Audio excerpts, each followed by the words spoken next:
Bienvenidos a esta preciosísima casa de 66 metros cuadrados. Tiene 2 habitaciones, un cuarto de baño completo. Aquí está el cuarto de baño, con ducha. A la izquierda tenemos la cocina, está totalmente reformada. Hace 2 años, en el 2018, se cambió luz, tuberías.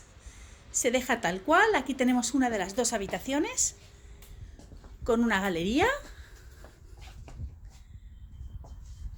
Tiene para conectar el gas natural, ahora mismo es butano. Pasamos al salón. La casa es orientación sur, los suelos se han cambiado, se han alisado paredes. Tiene unas vistas muy luminosas, muy abiertas toda la casa, porque no tiene fincas enfrente. Y ya por último, la habitación de matrimonio. Será un placer enseñárosla. Muchas gracias.